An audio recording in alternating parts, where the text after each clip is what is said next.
Hey, Elliot. Hey, Brian. What's the talk of the table?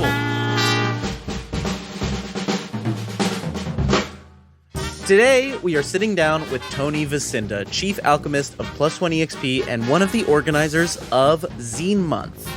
Tony, welcome to the show. Hey, thanks for having me. Thanks for being here. We're really excited to talk.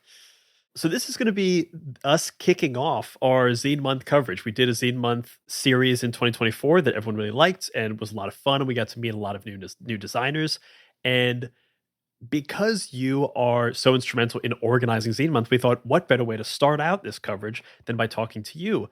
So most people listening to this show probably already know what Zine Month is, but for anyone who is uninitiated, can you tell us in the briefest terms, what is Zine Month and why is it so cool? Yeah, Zine Month is a non-platform based month. It happens every year in February where different RPG creators are encouraged to create zine length, which, we can get into the nitty gritty of what a zine is or isn't, but let's just say roughly like 12 through 64-ish page, like half page little games. Could be an adventure, could be a supplement, could be a fully standalone game. There's all kinds of content you could make, but it's basically in February, make a small little something that is RPG related and comes out in zine format on whatever platform you want to. You can release it directly. You could be crowdfunding it for release later on this year, which is what a lot of people do, or just making it and spending time enjoying the creative process just for yourself, just for you and your friends or your home table. And when you kind of look at Zine Month within, obviously you're a full-time publisher. When you look at it within the broader ecosystem of our industry, why is Zine Month so important by your measure? Oof. Zine Month, I think a lot of folks will know that maybe some people won't, grew kind of out of the Zine Quest movement, which is owned by a company like that IP. They let the website lapse and Metal Weave Games picked it up, which was smart of them. It was owned by a company, and there was a lot of frustration every single year with, is it happening? What's happening? Is a VP in that company abusing his status on the platform to manipulate other people into making a product that ends up platforming horrible people also too? There's lots of things that might happen during a zine quest. Zine Month was really the desire by a number of folks, some of whom have their own studios, some of whom don't, to just say, what if the community really just took ownership of making every February a time where we did this, where we really engaged in zine culture. The history of Zine Month and Zine Quest is where a lot of modern RPG designers that a lot of folks follow and get excited about when they release things. It's where they got their start. It's a really easy entry point into creation because you're intentionally making something that's small. And I think what it's really grown into is a time for folks to learn a lot about how to make something, how to publish something. We exist in a hobby industry, and that's not a bad thing. Lots of people are like, oh, well, are you saying there aren't professionals in the field? There are, but overwhelmingly, the people who make games, a lot of them are GMs at their home table who are making something for them and their friends to play with, who then may put it up on, Itch or Drive-Thru or something else. And there are other people who are like, I want to do this, but I don't want to do it full time. There are very few people who make it their full-time living, but at the end of the day, it's also a hobby. It's a game we play. It's a thing we enjoy. It's a thing we love that we've all rallied around.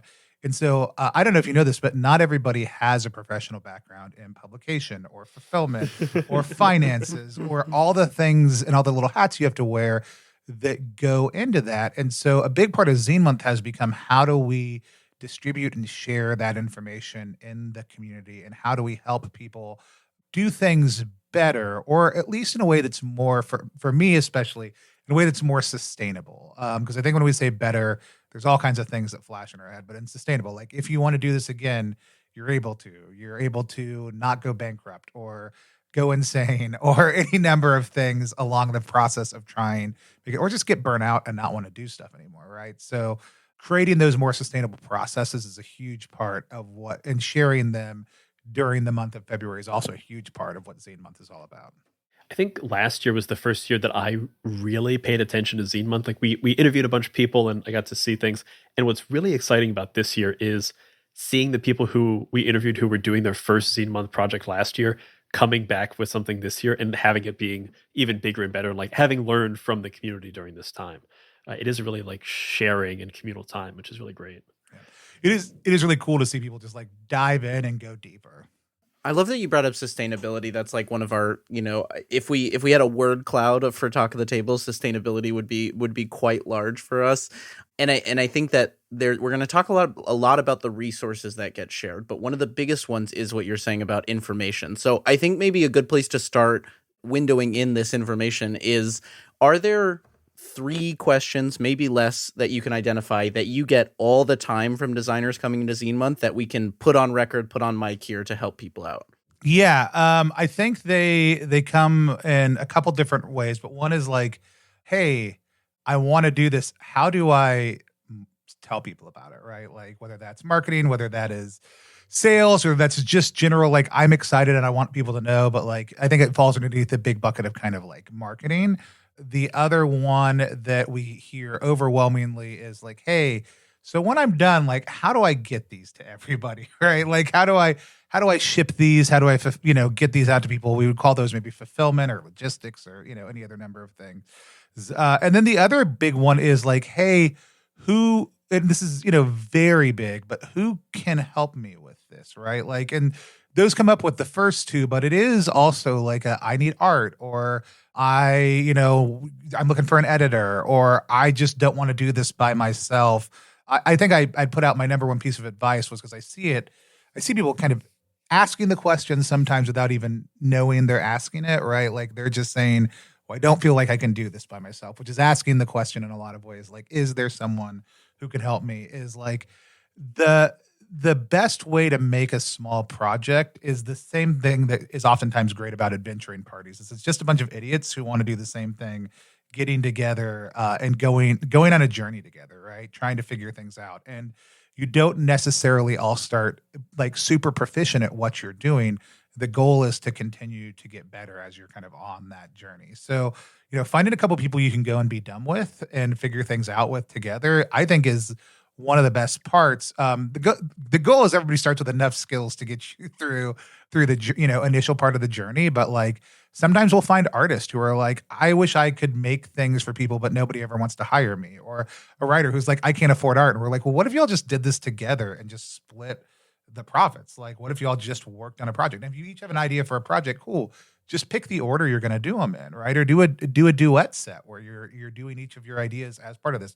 I would say if it's your first time out, maybe don't do 2 things at the same time. But, figure out But if that's what's the most like cogent and equitable thing for the 2 of you, like that's fine because now you have a buddy that you're doing it with, right? And so I think that's the other one. So it's marketing, fulfillment, and then like, is there anybody who wants to help with this or anybody who can help me with this? I think tend to be the 3 big questions that come up. So maybe it makes sense to kind of take those in turn as we talk about some of this other stuff. So like marketing, I think marketing as now somebody who's been doing this for a few years is still the hardest part. It's still the part that like, even when it's not your first, thing go around, it's still the thing that you like are running up against. Like, how do I do this? Where do I start? What are the marketing things that every Zine Month designer should be trying to do? It gets referred to a lot both during Zine Month and not. It was actually kind of what pulled me into Zine Month. Like I'd been talking to Charlie before Zine Month started about kind of what they wanted to do, what it was going to be, because we were all pretty upset. And one of the reasons we did it because of just continually not knowing if Zine Quest was happening.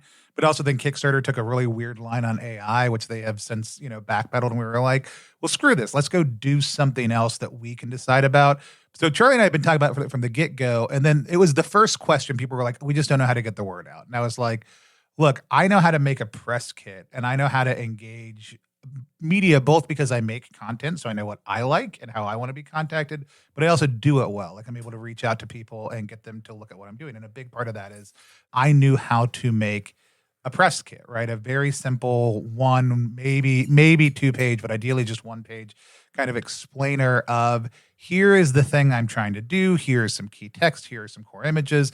And so I was like, can I host a workshop? And maybe we can do a couple workshops and I'll host. And like, there was really no real plan for it other than like, hey, people keep on asking this question rather than me answering it 100 times. What if we just made a video that explained it? And it is historically been in one of the most popular videos on our channel because people are weird sicko freaks who hate marketing. but really love a workshop video on it over on our YouTube channel. And like I'll get flagged down to random servers when I say things. If somebody is like, hey, I just wanted you to know I just launched this. So building the press kit. And the other big thing it did, and this is coming from like before they were all on a team together, but like Lynn and Chase and other folks in media were like, oh man, the best thing about press kits is like they're coming to us now and it's so easy because we don't have to go back and forth asking for a million things. People now have given us everything we need. So it was really helpful for creators to know, hey, here's how you make one, and really helpful for journalists and marketing folks and people who make content and people who review games, because all of a sudden everything they need to make overlays, the images they needed to put in an article, like the synopsis, some of the quotes from other people were all in kind of one place. And because everyone was riffing off our format that we gave them, they're all pretty uniform. And so it's pretty easy to look around and find exactly what they needed. And it was really helpful to everybody just to have that little piece of information kind of out the thing. The other big thing I'll shout out about the press kit video, and I talk about in there, or writing press kits generally, is it actually starts you on the right path for what information needs to go on your Kickstarter or your backer kit or your itch funding campaign page, because it's the first time you're saying, let me think about how I'm communicating this information intentionally to somebody else in as concise of a format possible. So once you have that down, that every time you go to then sit down and have to do it over and over again, it's already written and you've got a place you can just go copy, paste, expand, rearrange. And so for me, who has like low executive function, once I have that done, being able to just go copy and paste it somewhere else is so huge, and being able to then click other boxes off and knowing that having all that information down is a helpful tool reinforces my need to do it. So it's the number one thing I always tell people, not just because it's a video that we produce. Like, I don't care if you watch our video, make a press kit. It's incredibly helpful. And then you'll have in that all the little pieces that you need to post out on social, give to other people, and let other people start to amplify what you're trying to do. I do also just want to underline the element of a press kit that's great, that now everything is in one space. You've thought about it and it's all there. You can just copy and paste every time you need it. This is just your well to go to anytime you need to post anything about your project now. People make fun of me because I develop patter, but like everybody should have a pretty quick, like I gave somebody feedback today because their game absolutely is going to rip. It looks absolutely amazing. Their elevator pitch had a lot of like very specific terms in it that it's like, if I don't know what this is, I would still be totally interested in your game. But if I don't know what this is, I'm never going to know that. So like thinking about how you stay concise but broad is like a super hard thing to do. And as soon as you can start practicing that and getting feedback from other people on what makes sense and what doesn't, like it's super helpful to refine down to like exactly what you want to do. Because like for me, their game, and hopefully y'all will see this one and think it's really cool. My pitch for their game would be like, it is a card management RPG where you physically destroy each other's decks and each other's characters, right? Like that would be my like hook on that. Like it is very much a card battling game. But I was like, just lean in on like destroying, like the physical destruction of the other. Like that's a really strong hook. The other things you're tying it into are great if people know about those things, but I would be excited, and I don't know what half those things are, right? Like, so like just really honing in on what language makes sense for that. It is always the thing to remember, like we have the phrase judge a book by its cover for a reason. We judge a book by its cover, and then we look on the back, we read the back. And if we like both of those things, then we go a little deeper. Give people that like easy entry point, then let them go a little bit deeper. And then now you can give them the full meat of the thing. Yeah, I gotta just like underline also that press kit video. That was my first Zine Month was when you put out that video, and I've referenced it on the show before for people who listen. Like it is still my gold standard structure for press kits. I use it for every many-sided media press kit. I've used it for every game press kit, and I often am complimented when I send press kits on them being very thorough. So we'll link that in giant bold letters in the bio. Please go check out that video, and it makes a huge difference. It makes it possible for as an individual to get your game covered, which feels like one of those things that when you're first starting is like, why would anyone cover me as an individual? And it's like, well, if you give them everything that makes it an easy yes, they're likely to. And anybody who's in that position who's listening right now, like desperately, like during Zine Month, people want to cover your new, like if you are a new or first time creator, like we are probably more excited about covering your stuff, or at least I am. Like, Elliot and Brian can make up their own minds. No, for Like, sure. I love Adam Voss, right? World Champ Game Co. Like, love it. I'm going to go back their stuff. I'm going to shout their stuff out. I'm not going to cover Adam's stuff other than some offhanded mentions like this one, because Adam has the capacity to go out and do that work. Like, Adam knows how to do that, knows how to like work their email list, how to get the word out about his projects. And so like we will almost always give priority to first time creators because they don't, and we want to give them that leg up. Like, you are getting a community that's going to rally around you. And you being a first time creator is a thing to highlight. It is not a deficit during Zine Month. Like, it's a real advantage. Absolutely. Oh, there's a thing I want to talk about within marketing that I know when everyone starts a campaign, you have your plans for marketing, and then you get 7 days in, or even like 3 days in, and those funds start to trickle off, and you feel like you've already done your big push. I think everyone knows inherently, like, what's a good way to market in the first 2 days, and they might understand how to market in the last 2 days. That middle 20-something days where it feels like this is never going to end, and you may or may not fund. Do you have any advice for getting through the doldrums in that time? Yeah. So my general press plan that I'll talk people through is it really sucks. One, what you're talking about is real. Two, there's real solid wisdom in just having a 14, I would say 12 to 17 day campaign, because there's some flexibility in there on why specific dates might matter. There's a reason to launch on a Tuesday, and it's not because it's what Kickstarter prefers. It's because of how email marketing works. There's a reason to not end on a Sunday. Same thing. It's because how email marketing works, not because of how Kickstarter works. There's a whole lot of things that can kind of go into that. But yeah, here's what's going to happen. Your first 48 hours, hopefully you're going to get a lot of pledges, right? Because typically most of the time, that's when people who want to back you, who want to support you, who want to come in and like give you their money, they're going to show up right away. Hopefully that means the algorithm, if you're on certain platforms, are starting to favor you. If you're just using, like a slow funding method like Itch or your own website, you won't get those, but you're still going to get that initial pop on kind of day one and day two for that. And that's great. And yeah, what happens is your endorphins just start kicking in. Your brain starts producing all these like chemicals that are about excitement and energy, and you're hyped. And then all of a sudden that stops, and your body has spent 2 days in like on edge, keyed up mode, and you are going to hit a pretty heavy depressive state, like 3rd to 7th day in, when those funds stop. Can confirm. Yeah, because and here's the hard thing to tell you.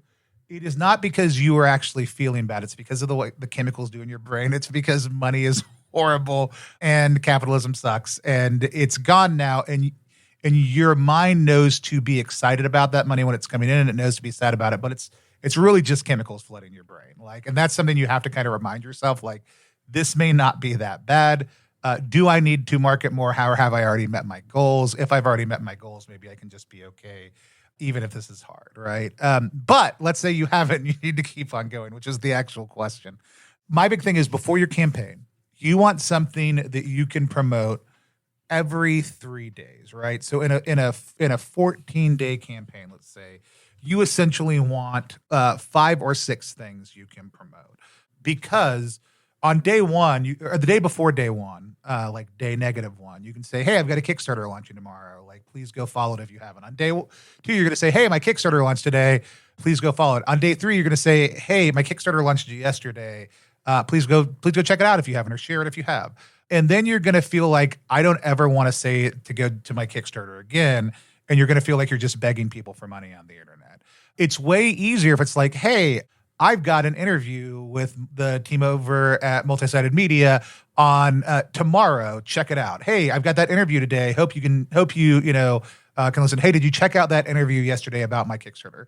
If you have 6 things like that, or even 3 or 4 things like that in a 14-day campaign, it makes it easier to start talking about the content, and you're doing it at exactly that model. Here's what's happening tomorrow. Here's what's happening today. Here's what's happening yesterday.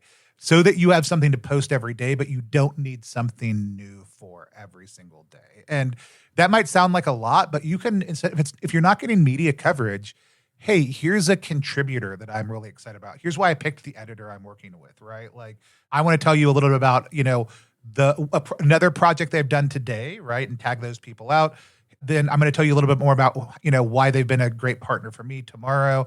And then on the last day, I'm going to tell you, just remind you to go check out those things if you haven't yet, right? It doesn't have to be media, but it gives you something to talk about that doesn't feel selfish, is still pointing at your project, which is what you have to do. And it doesn't make it feel like you need something new every day. So planning out, dividing your campaign essentially by 3 and thinking about having a new conversation to start kind of every third day that's highlighting something that you care about is huge. If you have a big team, I start highlighting them typically in advance, and then I'll come back and re-tag them during it, right? Here's why I'm so excited to work with somebody.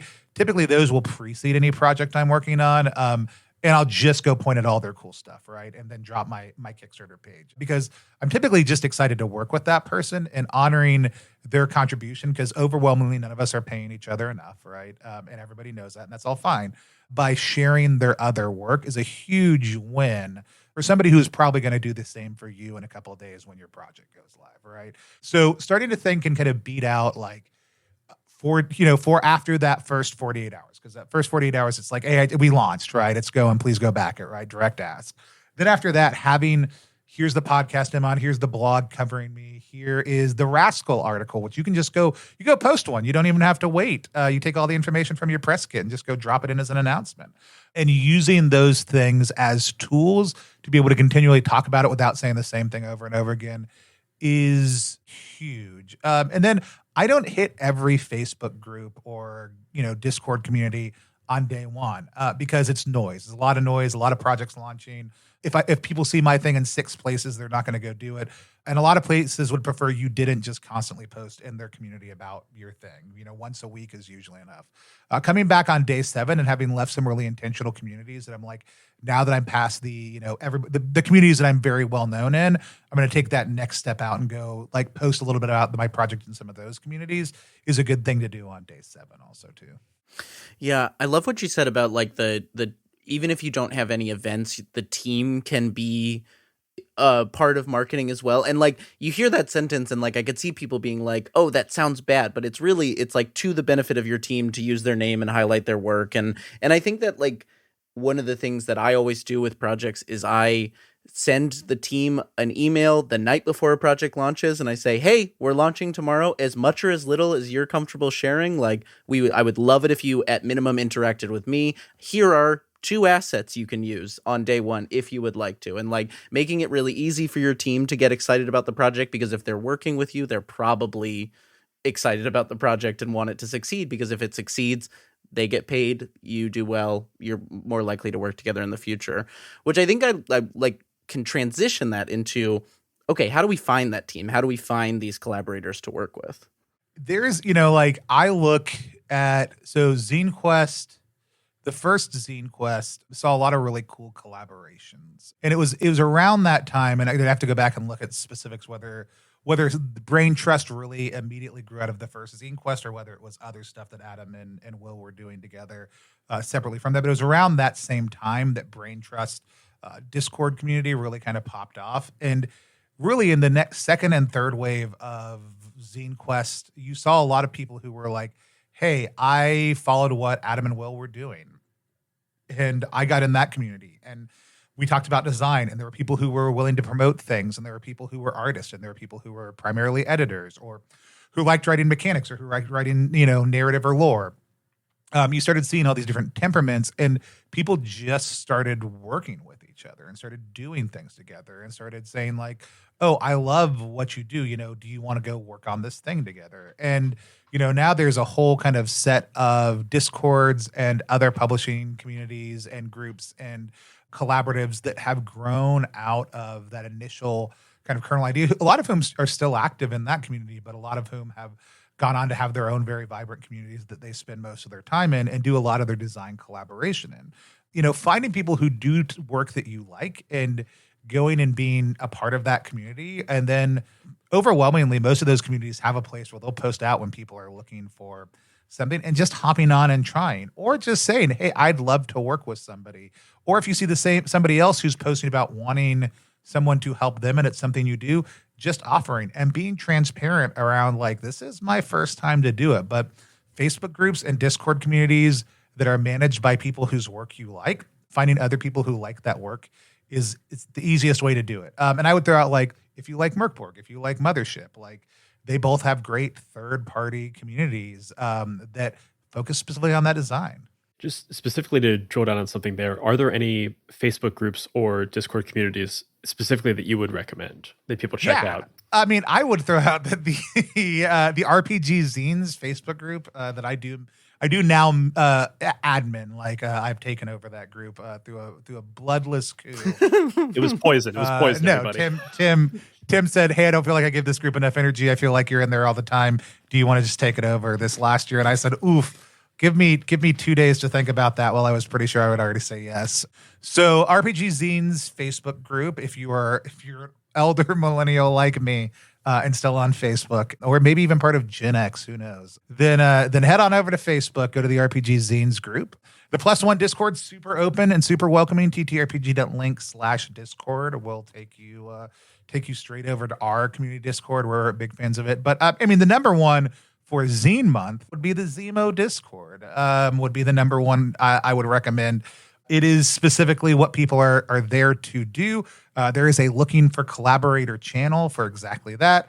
You know, I think being very open and transparent about those things are great. If you're somebody with a work portfolio, because you are an artist or a writer already, being ready to share that in those groups. Like, we move people into, like, we have a public community server, and then we have a working server for Plus One. We don't point people to our working server right away. Typically, we're like, "Hey, come get involved in our main server. Let us get to know what kind of person you are, kind of get a sense of each other." And then, if somebody has a work history, or if they just have a really good pitch for an idea, sometimes we'll move them over to our work server and say, "How can we help you develop this specifically?" Right. And a lot of that comes through, like, Zine Club and other stuff like that. But sometimes we just see a really cool thing and we're like, "How do we help with this?" Or we see a creator who's constantly sharing great work and we're doing it. We have like Strega. I don't think Strega needs the extra push, but Strega Von Wolf, like, is in that server and will regularly post things in our art channel. But if you're somebody who's like, "I make art already and I just want to share it," or "I write,"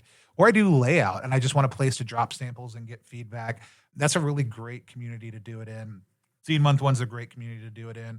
And when I say having samples, don't hear that as like, "Oh, I need tons of work to show." You don't need to be prolific as other people. You need 3 to 5 things you're proud of to share with people, right? But we'll have people in there who will also just drop in, like, here's a character sheet I'm working on, right? If you're a designer, and we'll be like, "Oh, we love this." And then we'll proceed to be like, "How much feedback you want and what kind of feedback?" If they say, "Oh, I want you to just let me know what you would do to make it better," then we'll start tearing it apart. Like, it could be a B+, like, like, really good character sheet. 'Cause a lot of character sheets are like barely passing, but it could be like a B+ already. And we'll, like, spend 2 days, like, going back and forth talking about it with that creator to be like, "This is the best character sheet your game could possibly have." Like, and you may not even have the rules written, but you've got, a killer character sheet done. So you'll find communities like that. There's NSR communities. The Cauldron is great. There's the Brain Trust Discord that I've already mentioned is a really great community for that. I would say, again, look at the types of games you like to play or that you want to design in. Because, like, Gauntlet has a great community, but if you show up there talking about Merkborg, Jason won't kick you out. Everybody will be very polite, but they'll be like, "That's not really a thing we do here." Like, it's Trophy and Carved from Brindlewood games. A lot of conversations about the horror genre generally, both in all forms of media. So there's a lot of that, but you want to be really intentional about, does this match the community that I've landed in? You're going to find some very general ones and some very targeted ones. Your next favorite game is on My First Dungeon. Hello and welcome to My First Dungeon. Hello and welcome to My First Dungeon. Ho, ho, ho, and welcome to My First Dungeon. From Sad Space Cowboys. Kamari takes out a lighter from their pocket and goes, "This bar's next." Hell yeah. Hell yeah. Let's go. To death metal Viking cats. Hello Kitty, you see Melody Tuffington flying through the air, jacked as shit, massive legs, to horny snowmen? The sad part is that Joshua never gave Frosty a penis. No. And everything in between. It was a dark and stormy night. We've got something for everyone. You're a special Gertrude girl in a special Gertrude world. Happy birthday, happy birthday. I'm not a skeleton. Learn the game, then hear it in action. That's Snake Eyes -2. That's a 0. Snake Eyes, that means that we have our very first plot twist. Anytime somebody rolls doubles, we get a plot twist. So grab some headphones. And get lost in a story with us. I'll be honest, I don't know all the rules of it. We'll kind of figure that out as we go. But do you want to just play? I've got some great stories to tell you. And remember, If you're having fun, you're already doing it right. Oh, fuck.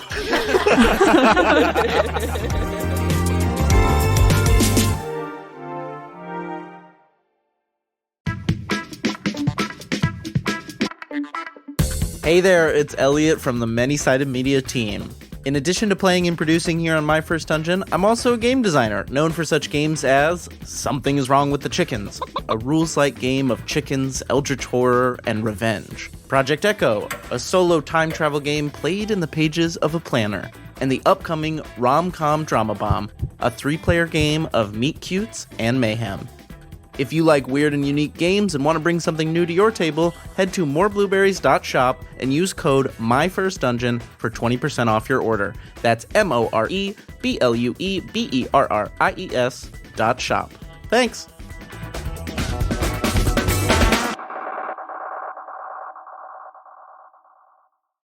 I have one more thing I'll say on finding collaborators.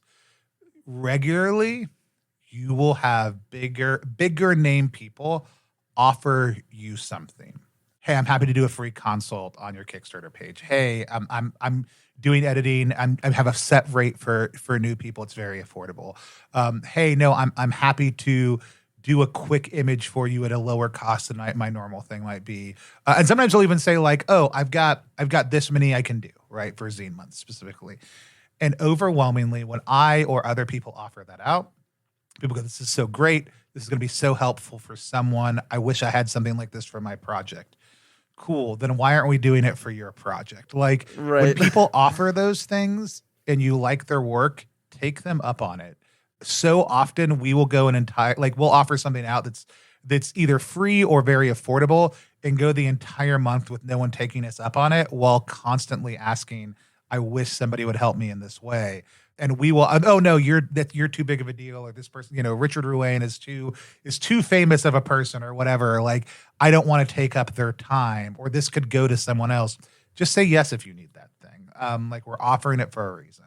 Elliot, do you want to remind the listeners of your catchphrase? Yeah. I mean, this is my favorite catchphrase in the world is you sends out emails, you gets back emails. And I will point to a personal example from my own work is that when I did Project Echo for Zine Month 2022, Will Yopes put out on Twitter that they were available for editing work around that time. And in my mind, Will was this very big deal. And I was like, oh, they probably wouldn't want to work on like my first time project, like small project or whatever, but ended up sending the email, and Will and I ended up working together. And it was like one of the best experiences that I've had in games. And like Will made me a better designer on that one project. And it's just like everyone's a person. They have emails available online if you look, or they're on Discord, and people often want to do it.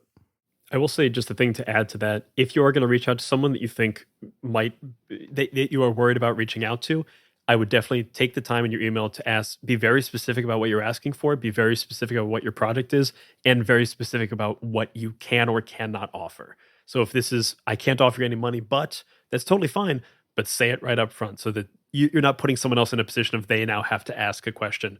Give someone all the details possible. They can make a decision based on that.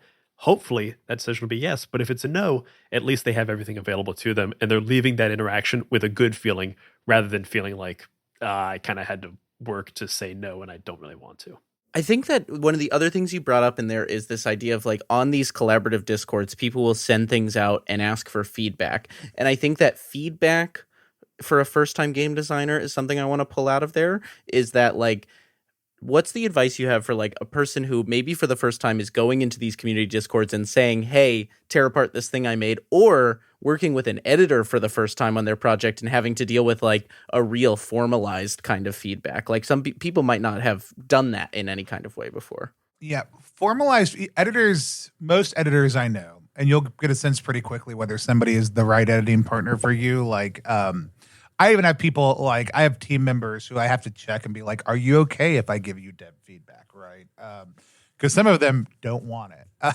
I'm like, so don't ask for feedback if you don't want it is my number one thing. Or if you're in a community that gives a lot of feedback, ask beforehand to find out what is helpful for people or what they specifically are looking for feedback on. So you don't go, so they don't post a character sheet and you go, oh, I hate all these fonts. They're the worst. Like, da, da, da. And they're like, well, these are the final ones. I don't need your help on, like, and that's not, if they're not asking for that, for help on that, like, you need to spend time on that. You might be able to ask like, hey, I also have some thoughts on fonts. Is that okay or whatever? But, find out what type of things are most helpful for the person, just asking and communicating that. And then asking editors when you're working with them, like, what's your process, right? One of the things I know about Will is like, I hear that, like, I just always hear how like gentle they are, like in their feedback, right? And how much better it makes people. Like, they're very encouraging. They're like, there's a lot of like supportive comments in addition to like critical comments. We've worked with a number of different editors, and some of them I just send stuff off and they send me back their changes and I go, cool, that's grammar. That's how that works, right? Like, I'm not going to argue with them about like, what are the rules of grammar? We might establish a little bit of a style guide at the beginning, but typically big conversations like, do we want to do this or do we want to do that? If we're going to be consistent about, a phrase we use, like there's usually a larger conversation. And sometimes those happen live or, through a different communication process than like, here's me fixing your bad grammar, Tony. But like we've worked with Walt Wood, who's really great. I've worked with Jarrett Crater, who's really great.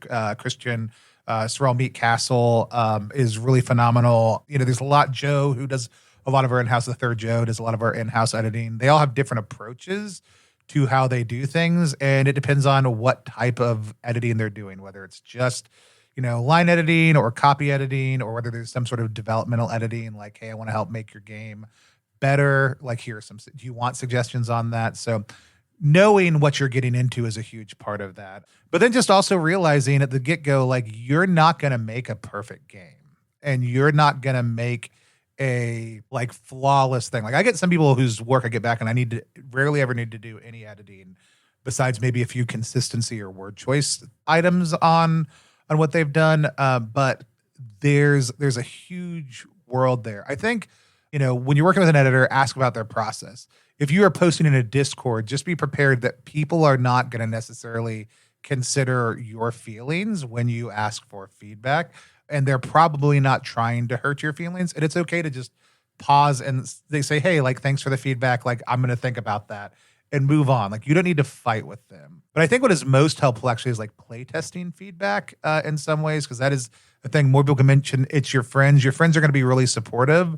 Everybody, once you have played a game and they're in the middle of giving you feedback, are going to go like, oh, you should do this, you should do that. The thing you should always come back to if you're playtesting is asking the playtesters, if you can tell me what you like and don't like, that's great.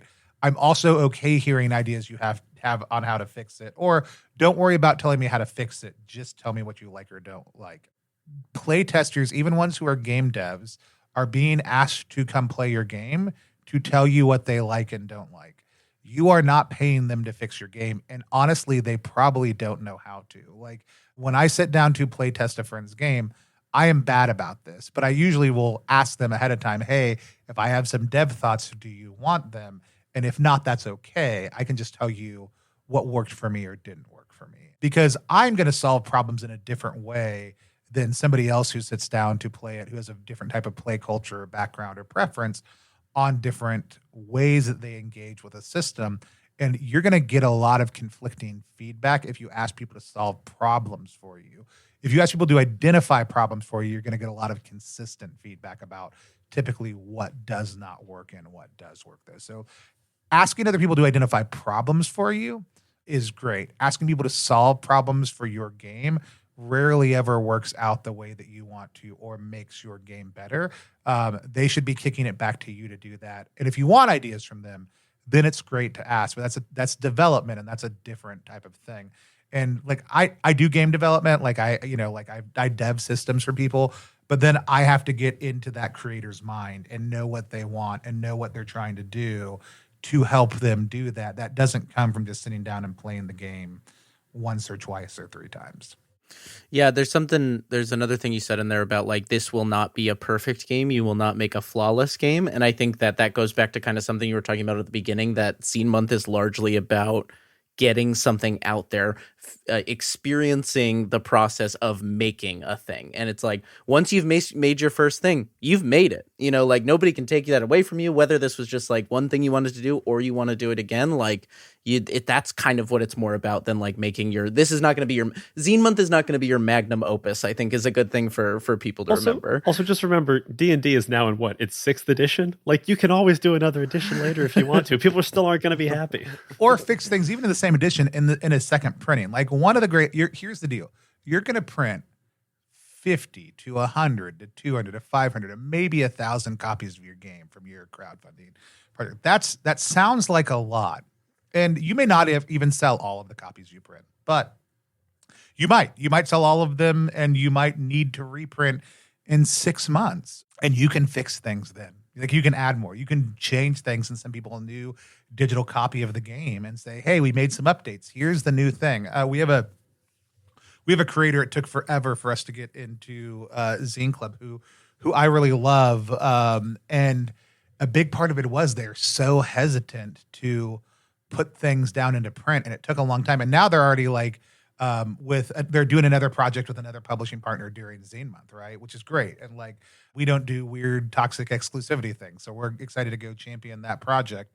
But I remember having so many conversations with them, and I was like, look, we're going to print 500 copies of your game, and if there's changes we want to make, like our hope is that we're going to do a bigger crowdfunding project with some adventures and other stuff in about 2 years for this title. We'll fix it then. And if we need to print more copies, and like zines themselves are iterative, and zines themselves don't have a culture of perfection. They have a culture of expression, and that is far more important. Like bringing your voice to the forefront is a huge part of what zine culture is all about. And so figuring out saying something is more important than saying it perfectly, right? Like, and that's a huge thing to just kind of keep in mind. Well, so maybe this is a good time to round us out with that third big question of like fulfillment. So it's like you make the thing digitally, you reach your goal. What are the pitfalls of fulfillment? What's the key pieces of advice you would give for like, okay, let's make this sucker and hold it? You're probably not printing your game overseas, especially with everything going on in the world right now. You're probably not printing your game overseas. You need to be printing 500 copies at minimum, but probably closer to 2,000 copies in order for overseas printing to kind of make sense for zines, right? It can make sense for other things at slightly smaller numbers. So you're going to print with your local printer. Like I would use Fireball here in Philly if I was using a local printer. You don't have to be in Philly to use Fireball. They're great. You can use them no matter what. Or Mixam is who overwhelmingly most of the zines that come through Zine Month. Or you're going to print them on, your work copy machine and, staple them together at home in your basement. Like, there's a lot of different ways you can get them done. But the logistics of that is you need to make sure you can get them to your door. If you print overseas, it's a whole big headache. There's a whole lot of things with importing and exporting we don't need to dive into right now because it's not going to impact most folks. The big thing is just deciding, like, do you want to ship this yourself? Do you want to work with a partner? Do you want to outsource to a professional distributor? Right, like those are kind of your 3 big options. And I would say if you're shipping, 200 to 300 zines or less, like shipping yourself is a really rewarding experience, especially the first time around. Reading your backer's name, being able to write notes.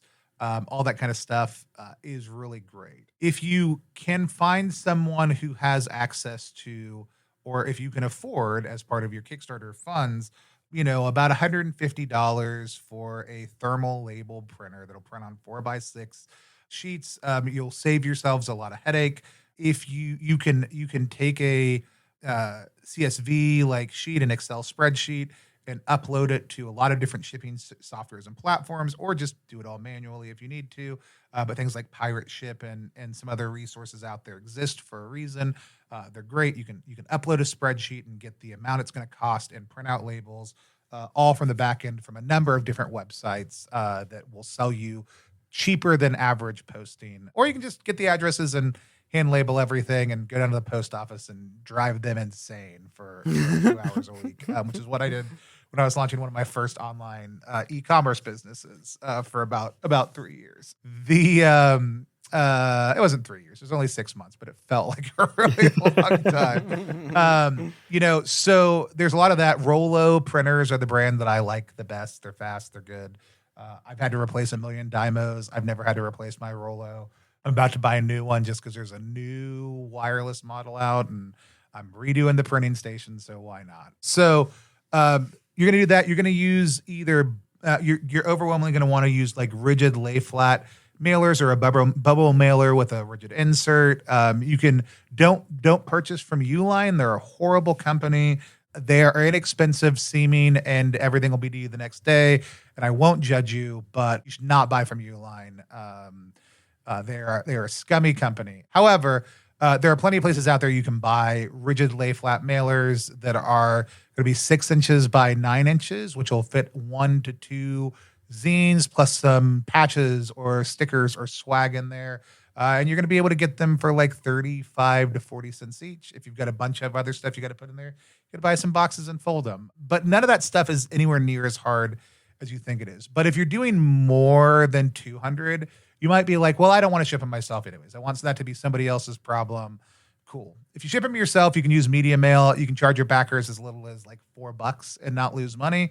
If you use a partner, you're immediately jumping that up to $8 or $9, just because they're going to they're going to want you to pay for the boxes, and they're going to want you to pay for the labor, and they're going to want you to pay for the shipping. And you're going to take on half of that yourself if you do it yourself, and otherwise you're going to pay people for that. So it's going to jump up a little bit more to like, from saying, hey, it's going to cost $4 or $5 to ship this zine, to saying like, hey, now it's going to cost like $9 to $10 to ship this zine, which that's in the same country as you. If you're shipping overseas, it's even more right now. There's new laws for Europe that have to be followed that we're all still kind of figuring out. There's a lot of other things that with complexities with international shipping.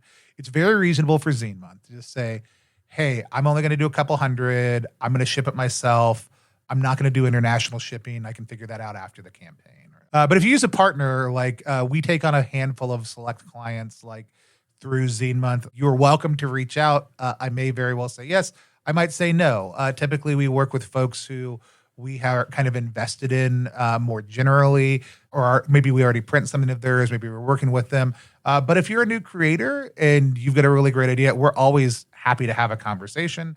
And we may even point you to other people who do similar work who are going to be a really good match for what you do also. So feel free to always reach out.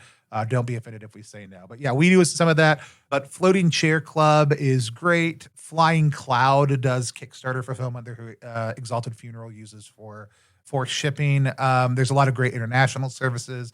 I can't remember the name of Peregrine. Thank you. Peregrine's my go-to international, though. Soul Muppet does take on some projects from time to time and can help with some of that also too. There are a lot of really smart people, especially when you're looking to do European fulfillment. Having a UK or EU based partner is great. And Beyond Cataclysm is doing a lot. And there's one in Canada that's starting an EU thing called Dream something that I keep on wanting to talk to more and keep on forgetting to. So there's a lot of great partners out there. They're all going to have a pick-pack fee, is what you call that labor cost. They're all going to have boxification fees. They're all going to have shipping fees. But then you're not going to have to worry. It's somebody else's problem, and they'll take care of you. We're about to do Jukebox from Last Zine Club is about to start shipping out. We're doing that because we've been invested in the project with layout, with consulting, with a lot of other stuff over the course of the life of the project. So we are helping with that one. Other IPR, you can reach out to IPR also too about shipping all your stuff. IPR does great work, and we really love IPR. So yeah, you can find a consolidator if you're even bigger. And then you might be huge, and so you might want to start launching your own website if you get really, really big, but really just kind of running it either, through BackerKit or through an existing web platform that's going to help you collect those fees is great. Remember, if you collect shipping during your campaign, that you need to account for about 10% of those funds getting lost to the campaign also. So you got to charge a little bit more or eat that cost. I would say never give free shipping, no matter how cheap you think it's going to be. It takes a lot of time. It costs a lot more than you think it's going to. Don't do that. But yeah, shipping it yourself if it's a small order, looking for a partner if it's a bigger order. launching, your own website, if it's really big and really popular, becomes, more of a thing. But there's a lot of great tools and resources out there for that. I just want to highlight a thing there of, if you are worried about any element of it, don't go too complex too quick. You can always do more after the campaign. If you promise it during the campaign, you're a little bit stuck. Don't take on more than you can chew if you don't have to. You can always do it right afterwards. Yeah, don't glue a bookmark in the back of every book on your first big crowdfunding. Yeah, I mean, and there's certain things you got to realize if you're planning on using media mail. If you stick a sticker in there, look, I don't think the USPS is probably going to open up your package and find it. But if they do, they'll start opening up every package that looks like it, and they will reject all of them, and you will lose all of that media mail. And then when you try to reship them, they will flag it out again. So look at what can be shipped by media mail, and don't ignore those rules. Will you probably fly under the radar? Yes. Is it worth it if you do not? No, it's worth it just to charge people a package rate, because that's what you're really shipping as.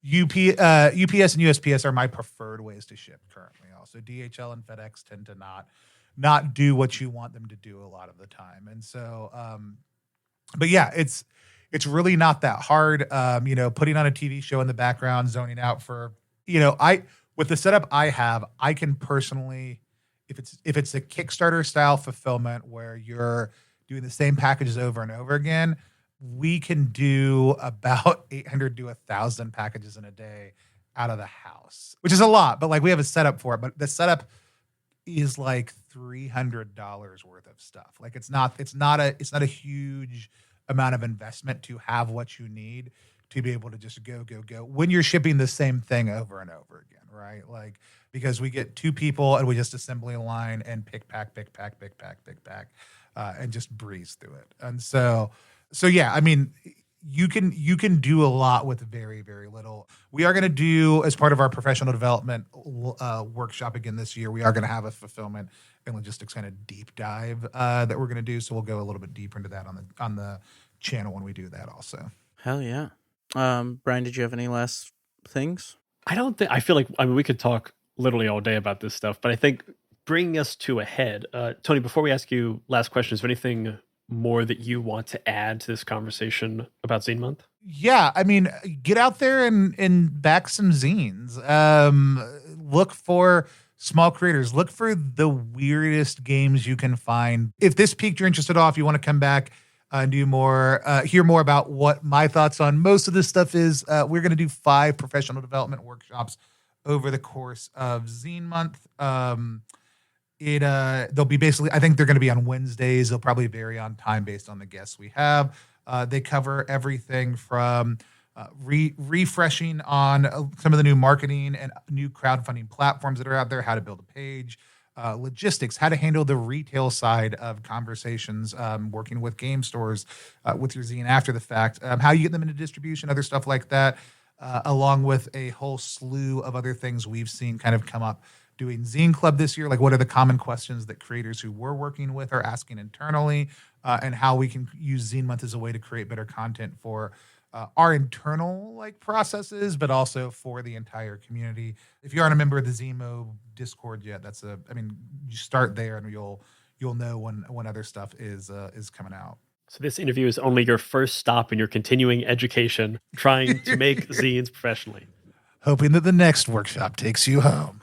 There we go. It's always one workshop away. So, Tony, our final question that we ask everybody who comes on Talk of the Table is, what are you bringing to the table? And this is just our cute way of asking for a recommendation. And when we're doing Zine Month, we always ask our guests to refer or recommend a Zine Month project. Or I know you're probably involved with many. If you'd like to shout out more than one, always welcome. Let me try to limit it to 5.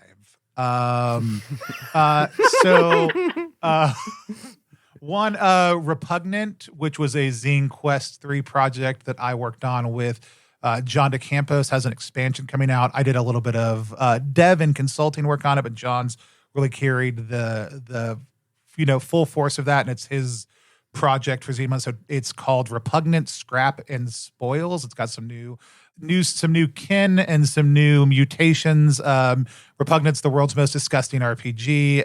It's also got a slightly more accessible system than the covered in chit system that I created for it originally. So it's got its own kind of modified special D6 system. So John's working on that. Keep an eye out for that one. So the one that I kind of had mentioned earlier, hey, I love the idea of this, and I think you've got some really strong things here, but you've got too many touchstones and other things kind of worked into your pitch. I don't even know that I'm pronouncing this right. It's by Neon Rot, though. Fukuzatsu, or Torrid Poker. And the concept is that you are using poker and tarot cards to build a deck and then fighting other people's decks. And then your destroyed deck will continue to move forward as kind of this living artifact as you challenge other people. It looks really cool. I've enjoyed, I got to contribute to one of Neon's previous projects as just like a little add-on writing. Because you know what? Neon asked me, and I said, hey, just to clarify, is this paid or unpaid? And he said, unpaid. And I said, how long is it? And he said, like 5 sentences. And I said, yeah, absolutely. I'm happy to do it. Thanks for asking. I did a little stretch goal writing for them for a previous thing. But the Kickstarter page looks cool. The project looks cool. It's not something that I've ever seen exactly before. And so I'm very excited to back this super weird game by them. And then internally, we have a couple different things. We are slow funding Sooty Beards over on the Plus One website. Sooty Beards is a system-neutral dwarven settlement. It's going to lend very well into D20 Plus games or Troika games or other kind of OSR, NSR games. You could probably use it for 5th edition also, too, if you really wanted to. It's got Furtive Goblin and John Gregory, who did the Book of Gob and a bunch of other stuff, have been just really gorgeous books. And then Charlie Ferguson Avery did all the art and layout. It's a really great supplement. If we get enough people buying that, we're going to release a new little micro pocket edition of some Troika backgrounds to go with that. But that's just all funding on the Plus One site. We're going to sell them all month long and then print as many as we sell, plus some. We've got Salt the Earth by Quinn Blackwell. Quinn's a creator that we had join our team through Zine Club this year. We released one of their projects, and then we were getting ready for PAX, and I was like, I'd love to put some other new solo or trophy games on our shelf at PAX. And Wes was like, well, Quinn has a solo trophy hex crawl called Blueberry Wine. So we printed that also. So we've got a couple chances to work with Quinn already and publish some of their work. They're super prolific, though, so we're putting out Salt the Earth, which is their kind of very dark, narrative-forward NSR game where basically you get into fights, and if you don't die, you get a scar. So basically losing fights is advancement. You got to get into as many fights as you can. Cool. Lose them, hopefully don't die, and get a little bit better at not getting beat up the next time. And then Keegan has actually tricked me into having a Zine Quest project. So Lost Phantasmia is going to be a haunted perfumery, exploring the relationship between scent and memory that we are going to be funding as an adventure for Down We Go, I think, during Zine Quest also too. How many was that? Was that 5? Did I do all 5? That was the 5. Yeah, those are the few things we are doing and that I am currently very excited about for Zine Month. We will link all of those fantastic recommendations below, and also keep an eye on this podcast for 8 more projects that we'll be interviewing over the next 4 weeks. We're going to be shouting out a lot of Zine Month projects this month, so keep your wallet ready. Thank you, Tony, so much for coming to the table. Do you want to let people know where they can find you online if they're looking for you?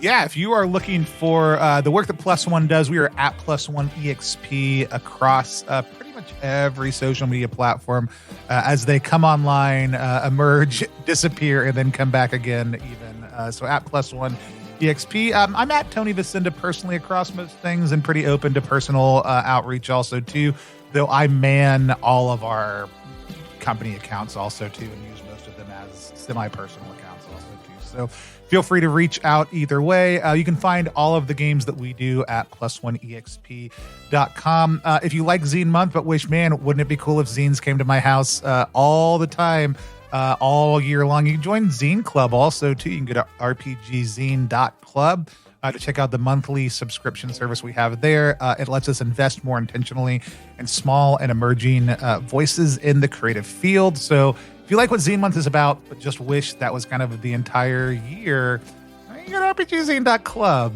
and make that happen. you can make it happen. Have this month happen in December too, in August, in July, I say. And if you want more gaming content, hear from us at Talk of the Table. You can check out the 20-sided newsletter, about to be rebranded as the Many-Sided newsletter, and also the Many-Sided Media Discord. Those are both linked in our show notes below. And if you want to support this show, we've also added a tier to our Patreon that is specifically for Talk of the Table. We're releasing monthly bonus episodes with me and Elliot, or roundtables like our most recent 2-hour roundtable with Dr. Emily Friedman and Taylor Moore of Worlds Beyond Number, talking about all things actual play. So if you want to support this show and get some more cool stuff, check out patreon.com/manysidedmedia and join the dice pool. As always, rate, review, and follow Talk of the Table wherever you get your podcasts. And that's what the table is talking about. Bye-bye, everybody. Bye-bye. Bye.